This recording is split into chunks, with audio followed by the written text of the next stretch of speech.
Hi, and welcome to this 7th episode of Our World War II Dad.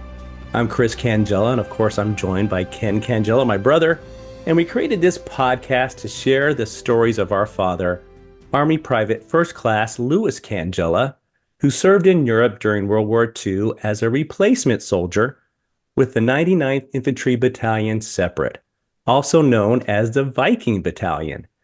Ken, I'm so excited about this special episode because we're going to recap our memorable trip to Minneapolis, St. Paul for that terrific roundtable discussion about the 99th.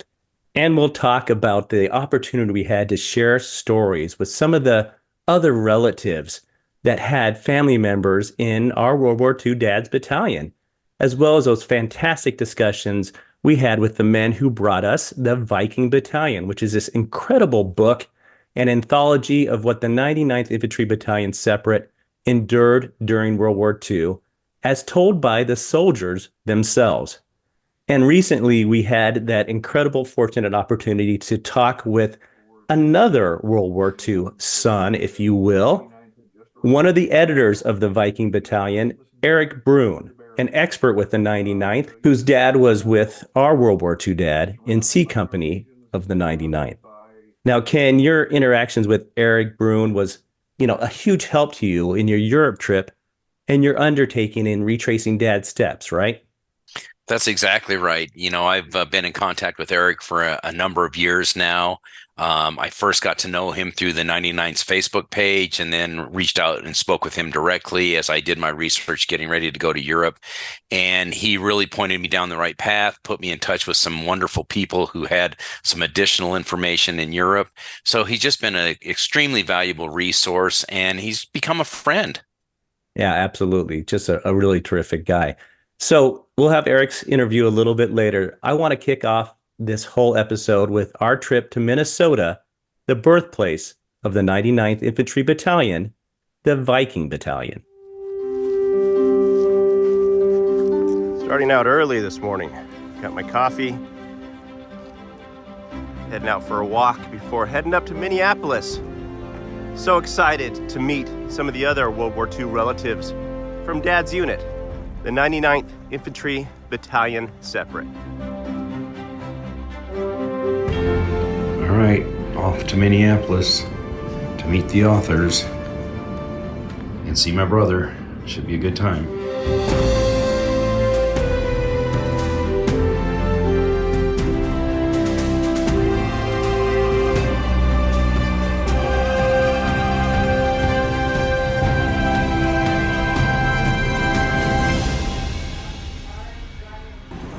Well, there he is.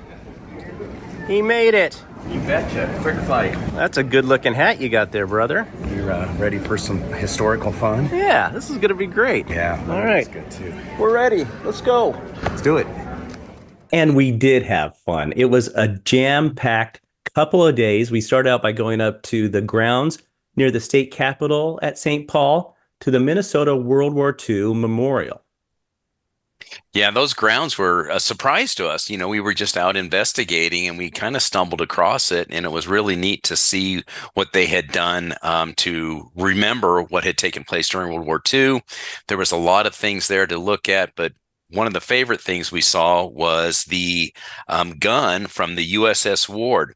It's an incredible deck gun that was on display on the grounds there by the Capitol. The USS Ward was a Wicks-class destroyer that served in part during the December 7th attack on Pearl Harbor.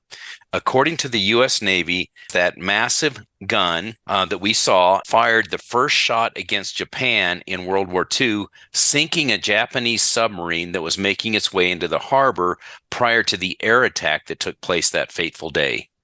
Yeah, we learned that in 1942, the Ward was then, kind of recommissioned and converted into a high-speed transport, still working in the South Pacific, of course.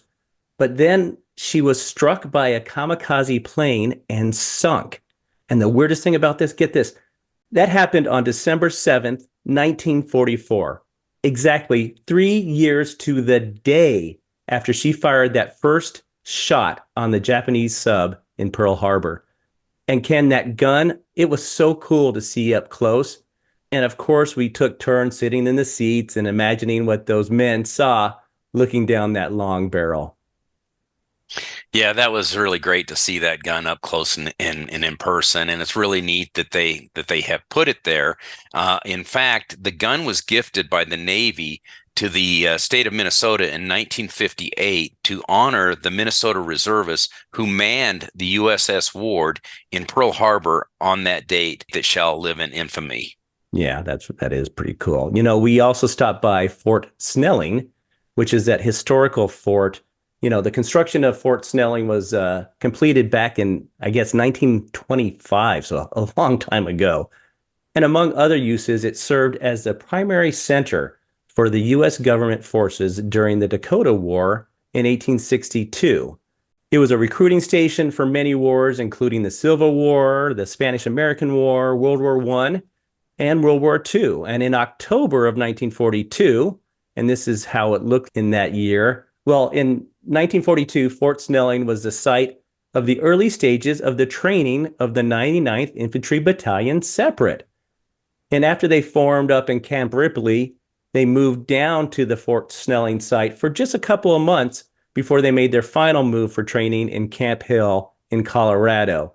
And just a reminder for everybody, you know, our dad wasn't with them during that training because he was a replacement soldier and he didn't join up with them until 1944 in France. So it took him a little time to get to them and they did a lot of training, but boy, he was a big part of it once he got there. Yeah, he sure was. And walking those grounds with you was really neat. It kind of reminded me of walking around Europe a little bit. I mean, stuff's even older there, but that's, you know, that's a piece of American history that's quite old. And on those grounds, of course, is a church. And it was a beautiful church. I wish we could have gone inside, but it's a really unique church. And the church was built in 1928, so not too long after the original fort was built. And it was really good to see that church. And it reminded me of all the churches that I saw in Europe. And it seems like everywhere I go, I see these churches and these Jeeps. And it just reminds me of Dad. Yeah, I mean, those were things in his life, you know, of course, the churches, and he was the driver of the Jeep. So that was a big part of how we remember him as well.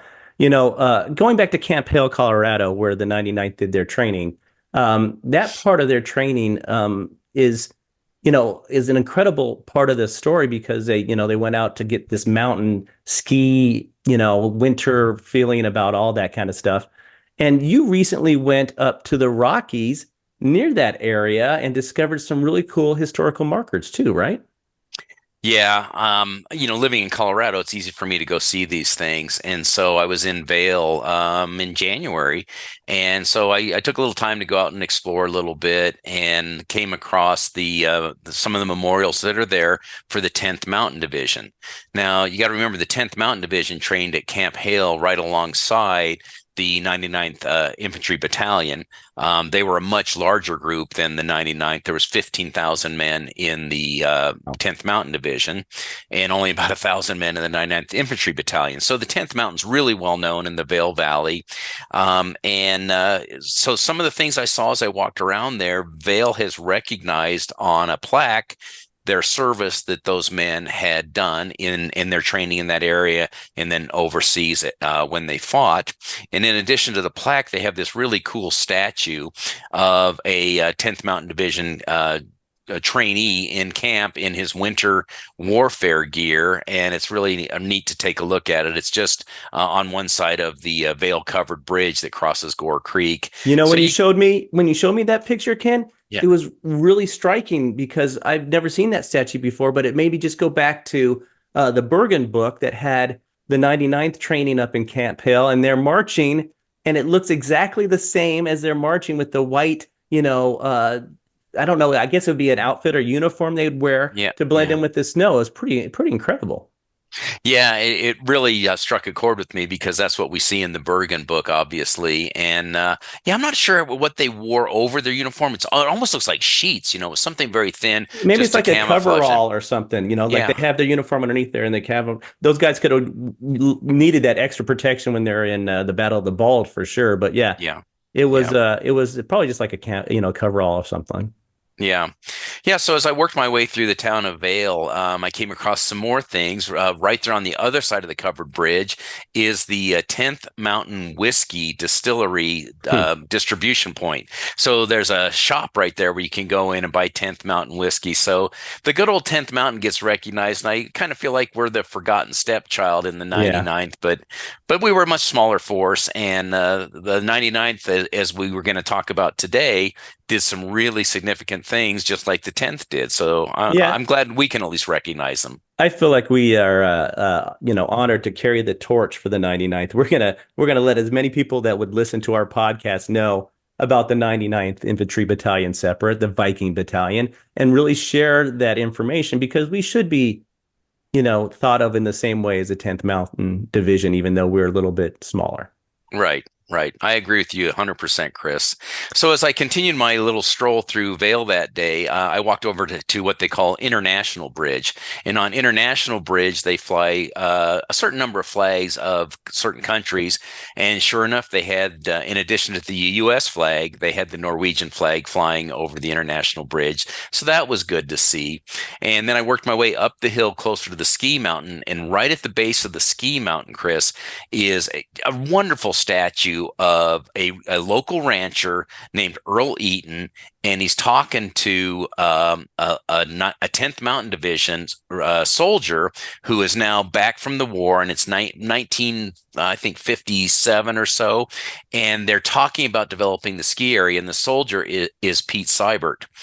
And so if you look closely at the statue, Pete's wearing a cap that's got the 10th Mountain Division logo on it.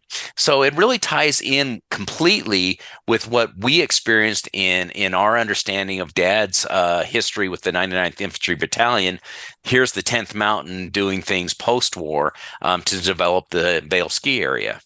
Yeah, it's so crazy because like we talked about in episode, I think it was 2 in our World War II Dads podcast.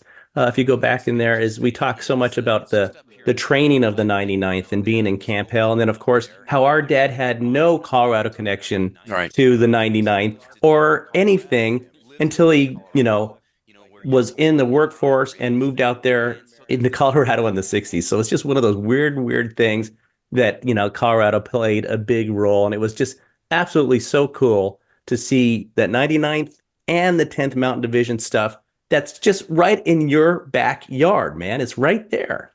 Yeah, and you talk about Colorado connections. Here's just an interesting side note is my wife, Dawn, in 1968 moved to Vail from Wisconsin, which was kind of right in the backyard. It's right across the Mississippi. Like near from Stillwater, right? Close to Well, it's more across from close, but yeah, but across from Hudson. Yeah. And she was born in River Falls, Wisconsin. So that ties us back to Minnesota, which is the story of this trip. So she moves with her family in 1968 to Vail. They end up renting a house from Earl Eaton, the man that's in the statue as the local rancher. They rented his house back in 1968, 69, something like that. So it's just there's a lot of these connections, and then we come full circle on a lot of these things. That's really cool. All right. Yeah. So let's get back to the main reason for our trip, that roundtable discussion about the 99th and that new book we were talking about earlier, the Viking Battalion, Norwegian American Ski Troopers in World War II. What were your thoughts on the roundtable, Ken? I'm so glad we went because, when I suggested the trip, I was kind of teasing with you like, it's only 6.5 hour drive from Chicago. I'll fly up. And I thought you were going to say, I can't get away. I mean, it's vacation days. I can't leave work. You jumped all over it, Chris. And I'm like, okay, let's do this. Yeah. And I'm so glad we did. So we went to the Minnesota Historical Museum. I think it's called Society. I think Society. Yes. And they had a great auditorium there.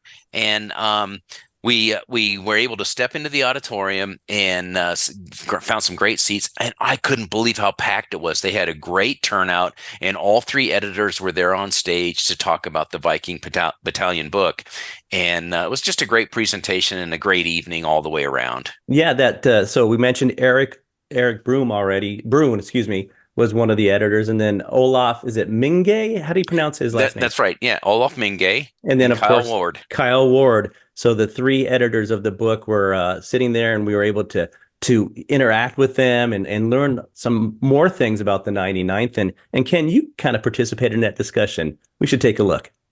My question for you all is, the book is a really great collection of these memoirs. How did you come about collecting all of these memoirs from these different individuals? Because it really pieced really well together. A lot of them came from Sioux Falls. So we were able to get out there and brought the material back. And so what you find in the book is a couple of official histories. You find some memoirs, there's some letters, but a lot of things that we just really found were just kind of scraps, notes that people had written back and forth to each other, things that they had said along the way. So that's why we just kind of compiled all of that. So there's not a consistency throughout. And then the 99th at one point in time, they tried to write their own book. So we've got that there, and got through about 5-6 chapters before it kind of fell apart at that point in time. We're still collecting as a consequence of this and the other books that have come out. Other family members are finding things that are sending in, so we've got more to share. Well, and we're in the process of creating a new public face of the foundation on its website, posting that. But that kind of points to this is each scrap it tells a story, and it's in peril. So Erik stated how important it is to, really capture and retain this information about the world's greatest generation, but especially about the 99th Infantry Battalion, their stories and the artifacts. And, I think you and I have kind of done our part in trying to do that and capture that for history. And I hope other people continue to do the same thing. Yeah, I mean, it is, I think, a main reason that you and I kind of started this, and it was your suggestion that you want to save this for your family to start. And then it just it kept on growing and growing, that we can share this with generations to come when we're long gone, that maybe in this medium of having, video and audio, and it's digital now, that it could be preserved a little bit longer, and we'll have a reason to keep this stuff alive for very important reasons. But Ken, I got to tell you, your knowledge base on all the things that Dad's unit that he went through and the 99th went through, I know it's expanded so much over the past year, but I was so impressed. Many of the things that you and I talked about that you brought to this podcast, Erik and Olaf and Kyle talked about, and I'm like, this is what I would never have known any of that kind of stuff. You knew it, you learned it, you retained it, and so you're doing the work too to maintain this stuff. So I appreciate that, and there's many things that we did already know, like you said, and you shared with us before, but we learned some new things. At least I know I did. And I'll tell you some of those things. I thought it was extremely interesting that, and I think Erik mentioned this, that if a soldier got injured or was ill and was taken off the lines, right? That's when a replacement soldier would come in. That same soldier may not rejoin his group. I mean, I know the Army will do as best they can to get him back to his unit, but he then becomes a replacement soldier too. So he just gets cycled through. So can you imagine being with these guys, getting injured, and then not being able to return, especially this unit that is made up of Norwegian Americans primarily. And this is your brotherhood. It's crazy. Yeah, it really is. And you can understand how they would feel that way, because you're fighting for the man in the foxhole next to you, right, in addition to your country. And if you get pulled off the line for some reason, you may not be able to go back to those guys. You're thrown in with a whole bunch of new guys. Yeah, it was nuts. What else was kind of striking for you? What's some things you learned? So I loved at the roundtable discussion with the editors that they talked about Operation Greif, because it's so interesting when you relate it to the Viking Battalion, because Operation Greif was during the Battle of the Bulge, and it was a plan by the Nazis to use English-speaking Nazi soldiers to infiltrate our lines, turn signs around, confuse the communication. They'd walk right up to our lines in American Jeeps and talk to them and say things that would throw them off. And so over the first few hours of the Battle of the Bulge campaign, our soldiers started to figure this out. So now they're on high alert. Well, then you got the like 30th Infantry Division comes in to Malmedy with the 99th Infantry Battalion that's already there. They start talking to the Viking Battalion. Well, guess what? The Viking Battalion guys have thick accents, and the Americans can't understand a Norwegian accent from a German accent. To them, it's just an accent that sounds foreign. So right away, the Viking They're Battalion leery. they're suspects. Yeah, the Americans are leery of this thing because they Right. know what the Germans are trying to do. Are these guys Germans trying to confuse us? Right. And I think Erik mentioned to us that it's a Germanic language, Norwegian is, so it has the Yeah. same kind of inflections and whatnot. Sure. And of course, there's another point of that story too, is that since the 99th wasn't attached to a regiment, they're like, who are these guys? Who are these 99th, right? Right. Very, very few of the other divisions had even heard of the 99th Infantry Battalion because they were separate and they were kind of a stopgap in a number of areas. Yeah, I mean, you make a very good point. Another thing that was kind of cool that we learned about was because they were separate, the 99th, eventually they partnered up with and was a new unit was not unit, but a new kind of regiment was created, right? The That's correct. 474th Infantry Regiment, excuse me. Mhm. And they were folded into that. And we learned during the roundtable of what some of the new insignias and what the patch was made up and where they came from. So I thought that was very cool. Like, for example, the red spearhead that makes up the big portion of the new patch was the same as the Special Forces or Delta Force or Special Operations. And the Devil's Brigade, which was the first Special Service Force. So it looked exactly like that shape, that kind of red spear thing. It was very cool. Right. And, in our podcast, when I had showed Dad's Eisenhower jacket, that patch is on there, and we weren't sure about everything in it. Well, one of the things that we saw in it was that black ribbon above the Viking ship. And that black ribbon refers to the Darby's Rangers, which was the first Ranger battalion. They were the ones that invaded North Africa. And Darby was their leader, and he had trained these guys. They were very successful in Africa, and he had so much success in Africa that the military wanted to use him further in Italy. And they said, we're going to fit you out with more troops. Well, the troops that they fitted him out with weren't as well trained as his men that he had trained himself personally. And they did a good job in Italy. But because of these newer recruits, they struggled a little bit. And in fact, at Anzio and Cisterna, they really had a tough go of things, and they were decimated. So the remaining Rangers, come January of 1945, are sent to Barneville, France, where Dad sent, and joined with the 99th and these Rangers to form this new regiment, the 474th. That's an incredible story. Yeah, we didn't know what that black ribbon above there was, but it's shaped the same way as the Rangers patch is. And of course, the other element, the third element that made up the 474th Infantry Regiment was the Viking ship. Of course, the Viking ship is from the original 99th patch.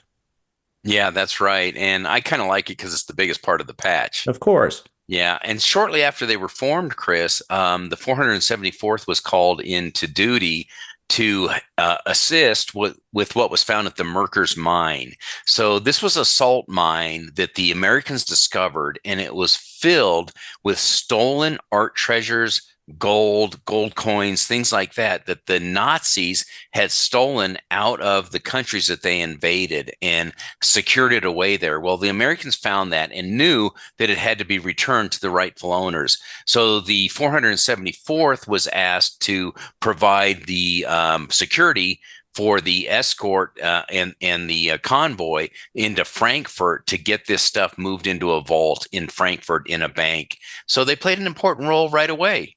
Yeah, it's just incredible. They did so many amazing things.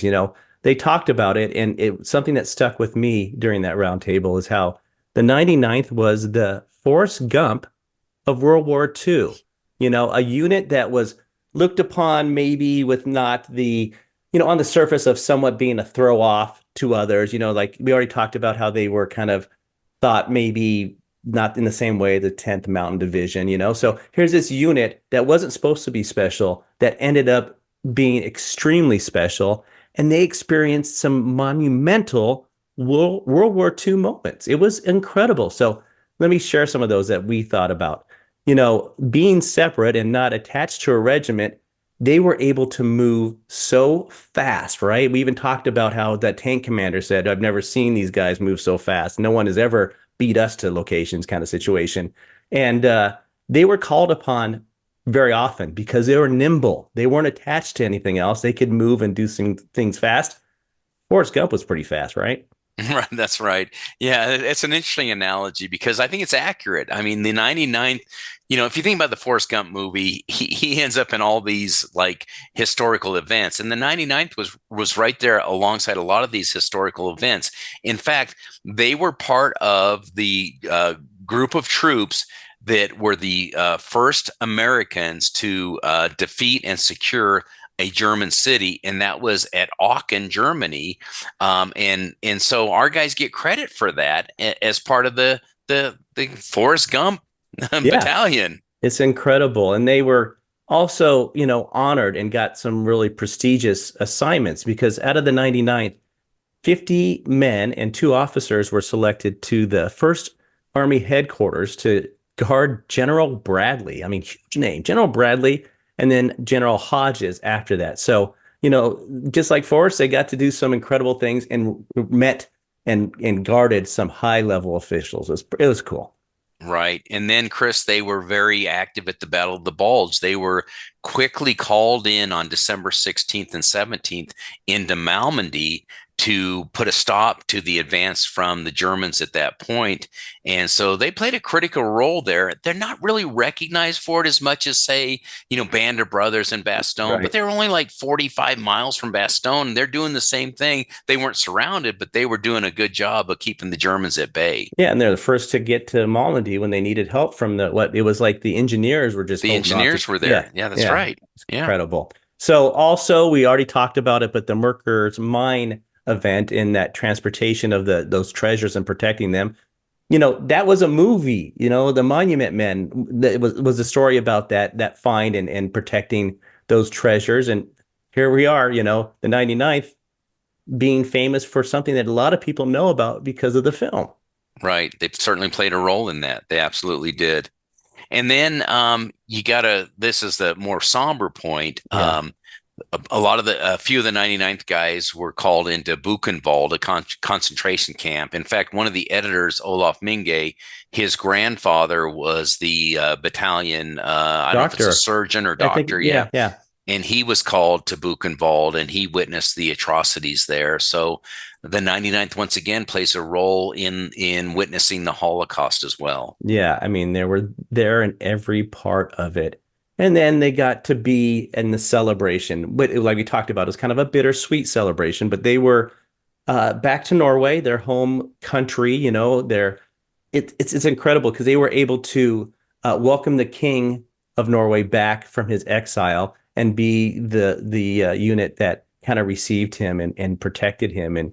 And what an honor. And it was just an amazing thing. And it's like, when Forrest gets what's the incredible honor that those soldiers get that not a lot of them get? The Congressional Medal of Honor. Yeah, when he gets that. So it was that kind of thing for these guys in Norway. So, I just love thinking about the 99th as Forrest Gump. And I'm going to continue to do so probably for the rest of the time because that embodies to me what these guys were. They were in these incredible sites doing what is asked of them without wanting the recognition, just doing their job.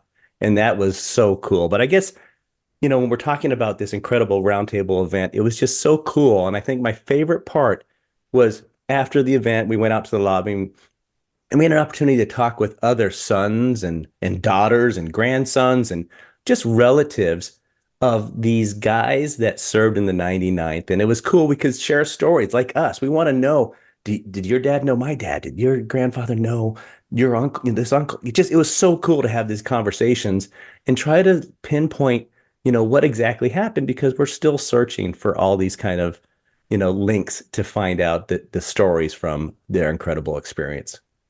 Yeah, it was great doing that. I wish we had had more time, but it was a great opportunity to visit with Erik Brun directly and talk to him about some specific questions I had regarding Malmedy and where C Company was on the maps. And he was so kind to open up the maps and show me what he had seen there. And then we got a chance to visit with Olaf and Kyle as well and learn about their backgrounds a bit and talk to Olaf about his grandfather. So we got to visit with all three editors. They all signed our book, which was fantastic. And I just really enjoyed that time that we could spend with them after the roundtable. Erik is such a wealth of knowledge for us and one of the editors of the book. So it was a good time to really visit with him and learn that he's a retired lieutenant colonel from the U.S. Army. He runs the 99th Facebook group, as we knew, and he's really a well-read and well-written historian of military history. And so, that very next morning, we got a text from him just saying how much he, enjoyed, talking with us and wish we had more time. And he said, I'm still here at the hotel. I got a couple hours. You guys want to come over and continue our conversation? We're like, yes, please. Yeah, absolutely. Thank you. So we made the trip over. We spent some time with him. You really got to, get your questions answered and you guys sat and talked and I just absorbed it all. It was terrific. And we got a nice picture to cap off our great trip. But, even though he was very generous with his time and we definitely appreciate it, there's something that we're missing. He's a great supporter of ours and our efforts in putting together our World War II dad. But what we don't know and what we need to learn more about is his World War II dad. So, Erik, thank you for making even more time for Ken and me, and welcome to our World War II dad. Well, thank you so much. It's terrific to be able to see you guys again. I was getting together there in Minneapolis and St. Paul. Thank you. Well, yeah, we're really glad to have you here, Erik. And, your knowledge of the 99th is quite extensive, as I've learned over the years dealing with you, and really your knowledge overall of how the Army works with your experience as well. But you probably wouldn't know any of this history about the 99th or studied the 99th if it wasn't for your dad, Christian Brun, one of the original members who served in C Company like our dad did, and was part of the first U.S. Army Guard Detachment. So can you tell us about him and how he came to serve in the 99th Infantry Battalion separate? Well, he was a real good student. He worked really, really hard. He worked all during school. He graduated early in 1939, December of 39. He went to University of Washington. And he was in his third year at University of Washington. And what he'd experienced to that point was, his homeland that he had no real memories of, large memories, just kind of impressions. But he knew that was his home country, and he was still an alien with first papers. Since the 1920s, there really was no movement on citizenship. How did he finally get accepted to actually fight for his new country, protecting his old country? Well, and this ties into the research I've been doing, that there was an officer in the Military Intelligence Division who proposed to General Marshall that there's a way that we've got to reach out to these aliens because we can use them. And he very specifically came up with a plan to do that. And that involved changing laws. So aliens fell under selective service, but since they hadn't been registered for the draft, they had to do an alien registration for that. And that's what my father experienced when he had to go get fingerprinted. That's all going along. Well, he had really wanted to serve, able-bodied young man. And as a matter of fact, on December 7th, 1942, on Saturday, he received his American, the president extends his wishes. They give you like 10 days to get your affairs in order. He reports back to Fort Lewis. They say something about, oh, you're Norwegian? That's okay, we got this. And next thing you know, he's on a train to Pando, Colorado, which was the train station siding for Camp Hale. And the 99th had just arrived at Camp Hale, and he had Christmas dinner in the barracks, in the mess halls there, surrounded by Norwegians, surrounded by people that looked like him. Now it's kind of the joke. I went to Norway in 1977, and I realized that everybody looked like my dad. Until our father joined up with him and didn't necessarily look like him. But let me ask you this. Yeah. Being a Norwegian American, your dad, many of the soldiers were also that, of course, in the 99th and the Viking Battalion, of course. Did your dad know any of those guys? Was he friends with anybody before he started serving? Any families? No, he grew up. The odds are maybe somebody in the battalion he may have known before. I never remember him mentioning it, but he grew up in the Pacific Northwest, and Norwegian was actually an elective in school. Wow. He was able to keep engaged on that, but his bunkmate is a great example. TW. TW had been torpedoed off an oil tanker and arrived in the 99th, less than a month later, because as soon as he arrived in the United States from the rescue vessel, they registered him. Because the draft was a geographical thing. It wasn't necessarily a citizenship thing at that point. And that's how much it had changed from January 1st of 1942 to mid-42. So TW arrived, didn't speak a word of English, and my dad worked with him. Actually, they translated one of the field manuals page by page, and Dad did such a good job that TW ended up a staff sergeant by the end of the deal, and Dad was a private first class. So he finishes up his training at Camp Hale, and he ships off to England with the rest of the guys. But then you told us in Minneapolis something interesting happens to him where he's selected for some special service, right? Can you tell us about that? So what happened in April of 1944? So now they arrived in October. There's some special train up that they're going through, getting ready for the invasion. The battalion is directly attached to First Army headquarters. Mm-hmm. Now, First Army headquarters has come over from the United States, where it had been learning how to be an Army headquarters. And it arrives. General Bradley takes the command, and this 99th Battalion, this 1,000 guys, doesn't fit in anywhere else. None of the 900 battalions in the American Army in World War II, almost all of them served as part of a regiment, as part of a division. It's like 98% of them. But the 99th was a separate, so they just gave it directly to Army headquarters. But that kind of is like special teams. Okay, you have offensive and defensive in football, but then you got special teams, right? And they belong directly to the coach. They don't belong to either of those groups.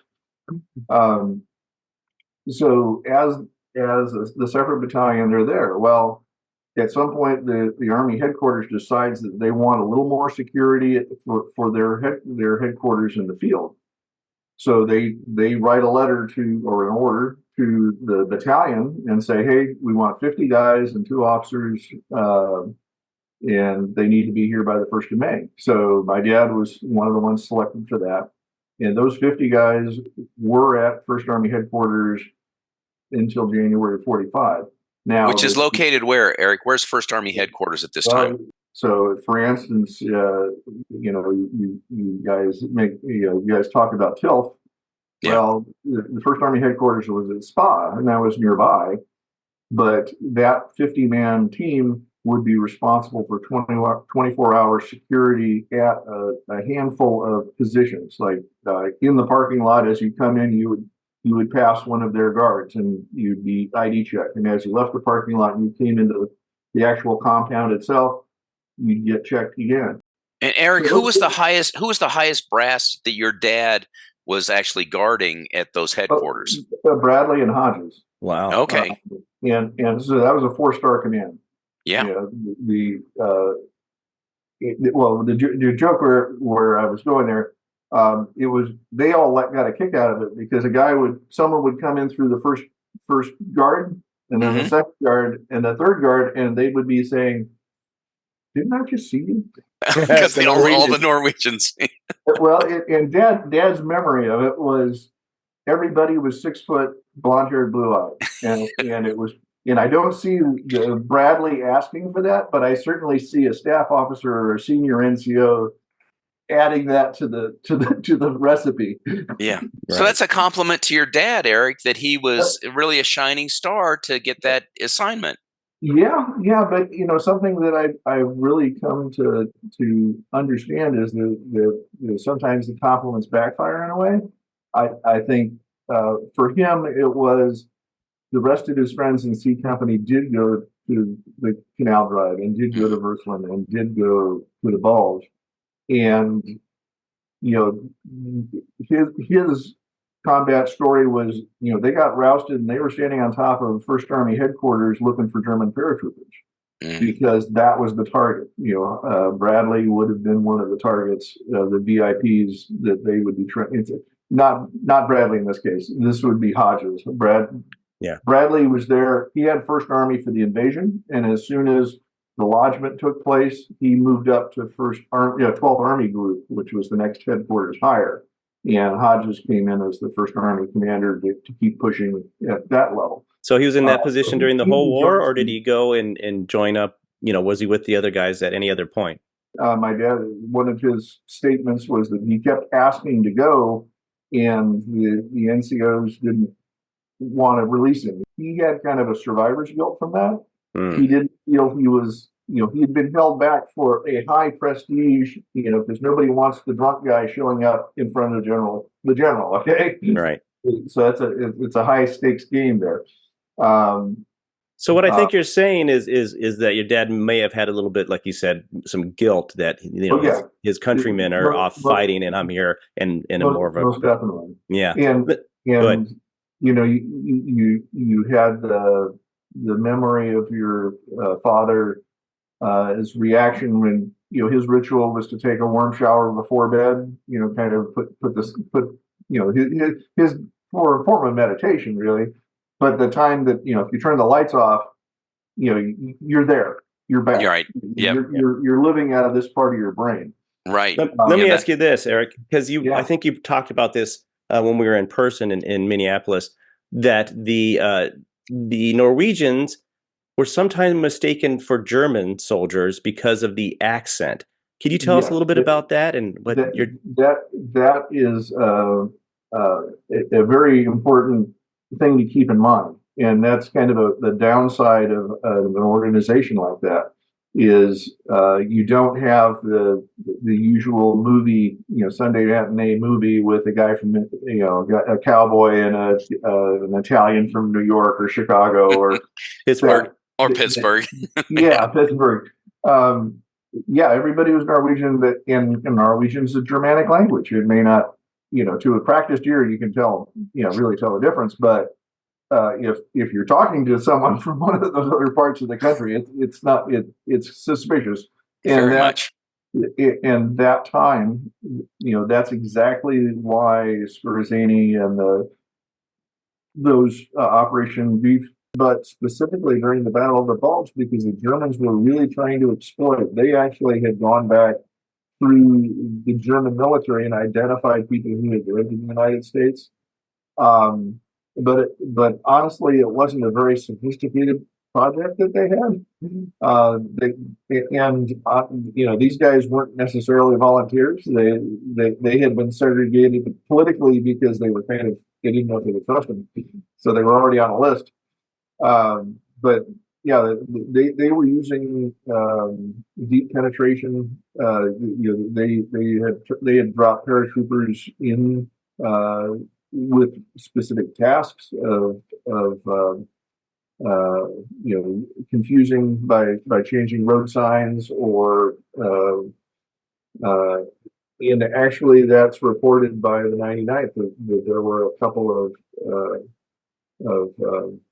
the Germans arrived in American uniforms in American vehicles to try to get past the first point of resistance. Yeah, Ken and And I that spoke that about had that. Yeah, right, Ken, and we spoke about that in a previous episode, right?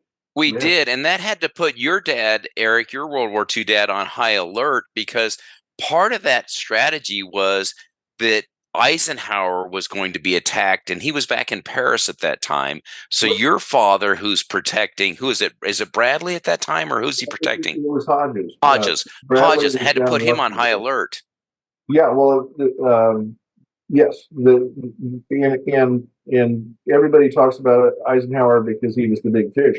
No, they would have gone after the army commanders as well, and specifically the First Army commander, because that northern flank, they were trying to coordinate the movement of units to that northern flank. There were close to 45,000 troops moving by that first evening. It's just the 99th was in the first responders. That was the go-to unit, and they could, by the time they could pass the first message, they had already talked to Colonel Hanson and given him the move order. And move those guys to Malmedy right away. Yeah, and they were scattered all over Huckington. They had one of their companies that was actually due west of Bastogne at St. Hubert at a German munitions storage area that they were guarding, and they had to move north to get to Mount. Wow. So, and Ken and I were speaking, and I think it's true for you as well. These men didn't speak much about this war. It's hard to get this information. Did your dad ever talk to you about, his toughest moment overseas, what he experienced? Like that, this one was the worst one I ever experienced. Any of those kind of stories? the terror experiences he had were the V1s that you were talking about. First Army headquarters was near Tilth, so they lost about 900 V1s, 1,000 pounds apiece, into Liège, and that was going overhead. Things he would mention was, we knew track one went over that tree and passed overhead and went past the church steeple behind us because that was going to Liège. And if it came in track two, it was it was that tree and it was over that thing. But these were not perfect machines. And as you said, when that ramjet motor stopped, look out. And they'd had several close calls. Both, he had mentioned the close call he had. There was a movie theater in Liège that was hit, and like 400 casualties. Wow! I didn't know that. Oh no! It was actually one of the big on land, the biggest single loss of life to the Allies. Perfect storm. Yet being called to stand guard over the Army headquarters when they knew full well that the reason the Germans were infiltrating, besides pandemonium, but they were going for high value targets. Some of the other impressions was to see the ambulance trains. Yeah. Tell us about that. Well, that happened within the first hours there, but here we're, since June, everything's been moving forward. After the breakup, and all of a sudden to see this disorder and these the casualties. Yeah, that was them. They had to emerge under emergency conditions. Moved the headquarters from Spa, which they knew was a known target, to Chaudfontaine, and moved into the British sector to make sure that they had a safe command and control position. And these things kind of flow. Though, the thing that in his last days, and I found this kind of amusing at the moment, but kind of telling in a way. He woke up and he was all like terror, but the terror came from Camp Hale.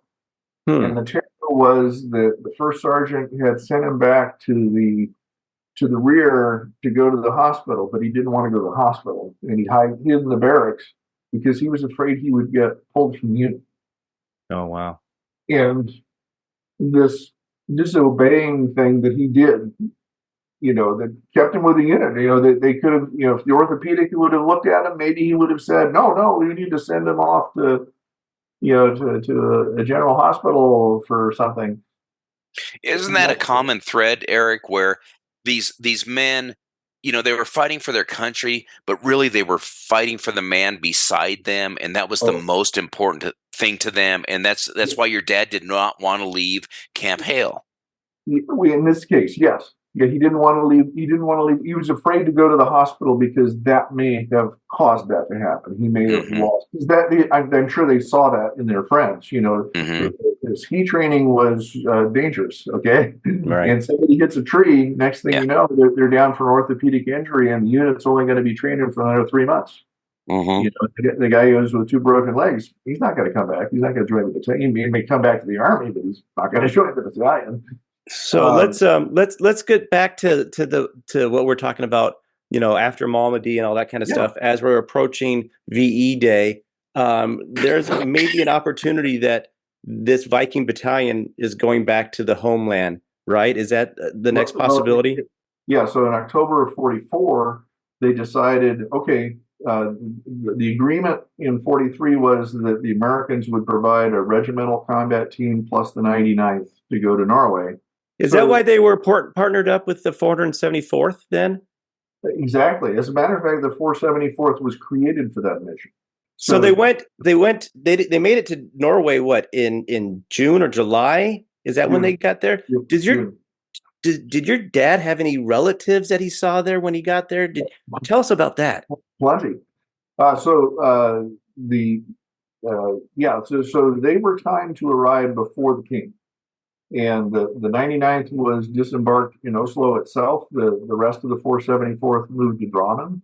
They were used as the honor guard to receive the king when the king came on the 5th anniversary of his exile. Pretty proud moment for your dad, I would imagine, right? Yes, and for all of them. And whether they were there on dockside, 100 some odd, 6 foot, blonde haired, blue eyed, that thing. Most of them were. Remember that. Most of them were. Some of them were short 5'6" Italians. Well, but then there were guards scattered the whole way because the king was received at the harbor, but then went up and processed all the way to the palace, and so they were security through that whole thing. And there could have been a true believer that decided to throw a hand grenade or something. Yeah. Even though my dad wasn't Norwegian American, it made a huge impression on him because a lot of the things he saved had to do with welcoming the king back. So he felt very proud. And I imagine your dad, it was 10 times that being a Norwegian American. Yes. And whether they were, a Norwegian fresh off the boat like TW, or like my father, who had grown up with Norway on the mind, though he was born in Norway, but he was 2. Right. He grew up in the United States, but he had a foot in both worlds. Or the many second and third generation Americans who grew up with the Norwegian culture around them, and they went to Norwegian school on Saturdays. Right. Things to keep the tradition alive. And of course, once everybody's together, everybody starts telling the old stories and all that, right? Let me ask you this. I'm just gonna fast forward our story a little bit because I want to hear a lot about this. I don't think you've talked much about, at least to us.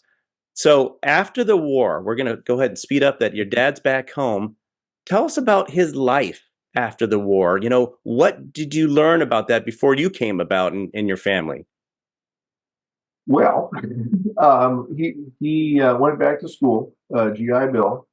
And honestly, this was a memory comes here that was a thing that really drove me, and still, actually, I'm trying to close the loop on this one. Dad went back to the University of Washington, one of his professors taught a class on, today you'd call it like marketing or persuasion. Then it was called propaganda, small p. That's the way I do it. And at the end of the first class, the guy asked for all the veterans to come down and he wanted to talk to him. And he talked to everybody and, all of the vets, and there were a lot of them. This is 1946. Yeah. And when Dad said he was in the 99th, he said, "Oh yeah, I worked with, we worked with them. We used them. So I have to figure out who this guy is, and I haven't closed the loop on it." So what you're telling us, Erik, is that your quest is never going to stop, and it seems like Ken and I's quest is never going to stop. We're going to try to gain as much information as possible, right? Well, and I've been on a power drive to gather information, and I'm really excited when we were sitting there talking to you guys that I'm not alone. As Ken, you've seen me for a few years now, answering all those same basic 5 or 6 questions that everybody has. Yes. But I've got 10 times more raw material than I can process myself. You've done so much research in figuring all this out. I mean, Ken, this is your book that you recently put out, Erik, along with Olaf and Kyle, and it's just a great resource. Ken, you know so much about this. This is kind of helpful to you as well, right? That book, Erik, I loved every minute of it. And it was such a good value to me because I was able to immerse myself in it when it was right off the press or just about to go to press even. And we used it in our podcast talking about our dad and really hearing firsthand accounts of these soldiers that were on the front lines with him.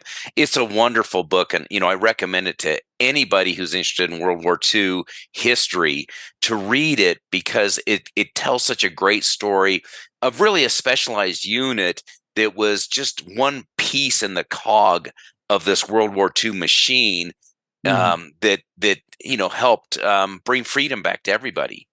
Where can people find the book? It's available on, Casement is the publisher, but it's available through all the normal mass market sources. Before we let you go, because we're running out of time, before we let you go, could you tell me, if you can, your most cherished, memory of your dad? What is the thing that you will, take with you for years to come? Well, much later in his life, I started reaching out to the people around him, and the things that they would say about an honorable, trustworthy, thoughtful man. I was growing up. I was a teenager. I was trying to get out, start my own life, and I miss being able to go back in the Wayback Machine and truly enjoy those things with my dad. So Erik, it sounds like your feelings are a lot like mine and Chris's, where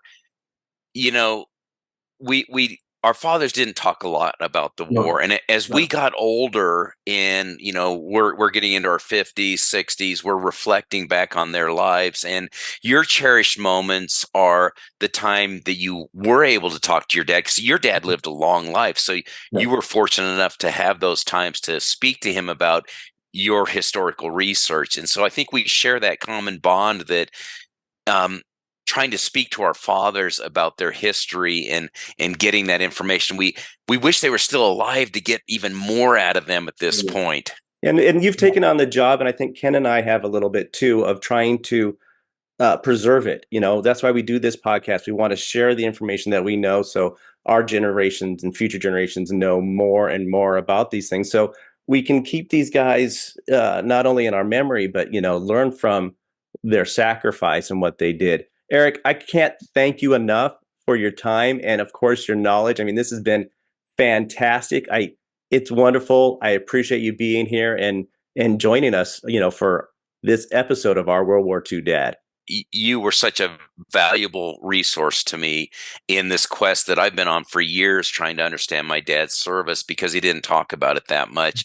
And you filled in so many of the blanks for me. You were a real godsend to me, and your book's fantastic. That filled in the rest of the blanks. So I can't thank you enough for being such a good resource to us and helping us understand this 99th Infantry Battalion and our World War II dads during that very important era in America.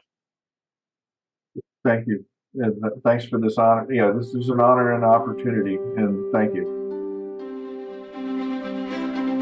That was so great of Erik to join us on our podcast and talk about his World War II dad. And, when we talked about his most cherished moments, Chris, he mentioned the things that really resonated with me, that his dad was honorable and trustworthy and, just a good man post-war and lived a good life. And it really stuck with me that that's the things that you and I talked about in our podcast about our dad. And not only that, it was the things that our 92-year-old mother had stated to us when we interviewed her about dad's post-war experience. What would you want people to know most about your husband, our World War II dad, Louis Cangilla? What would you want them to know most? He was a very generous man. He always helped out the little guy, whatever was needed. Mom, I remember at Dad's funeral, there was a part of the eulogy that talked about things that he did even while he was on dialysis. And what struck me was he did all of these charitable acts and he never bragged about it. He never spoke about it. He did it quietly behind the scenes, and he didn't want people to know what he was doing, but he took care of the people around him. When he was on dialysis, there was a young boy there, and he was mentally challenged. But he was probably in his late teens, and some group would bring him in. He was in some kind of a home, and they would put him on dialysis. Now, dialysis patients used to get very cold, and I always had a pillow for Dad and a blanket to keep him warm. This young boy didn't have anything, and he used to play with the little Matchbox car. And Dad said to me, "Pat, I want you to go to the store and buy him a pillow and a blanket." So I did, and I gave it to one of the nurses. I said, "Would you be responsible to keep it clean for him?" And she did. But he did things like that all the time. Yeah, she's absolutely right. And it's remarkable because, not only does Erik think of that of his father, we do. And of course, our World War II dad's wife, our 92-year-old mother, says that about him. And she's a good judge of character, Ken, as you know. Mm-hmm. So, yeah, it seems like that whole generation of soldiers came home with a sense of, duty and honor and loyalty. And you said it, they not only fought for their country, but more so, they fought for the guy in the foxhole next to them, or in the cockpit, or in the sub, or the tank. They fought for the guy that was right there with them. And it was an incredible feat, and those guys need to be remembered. All right, brother, we're at the end of this episode. It's my least favorite time. They go by so fast, man. They really do. But, Ken, I'm just so pleased, and I know you are too, that, so many people are enjoying this podcast. We're a little selfish. We do it for ourselves, but we also want to, help people remember their dads and help people remember these great men that served their country and fought for the guy in the pothole, the foxhole next to them. So, please, if you're enjoying this podcast, stay in touch with us. You can comment below on the YouTube comments that you see right below the video here, or you can go to the audio podcasts and comment there, or you can drop us a line at our World War II Dad. So that's OURWW, the number 2, DAD @gmail.com. For my brother Ken Cangilla, I'm Chris Cangilla, and we both want to thank you for joining us for our World War II Dad.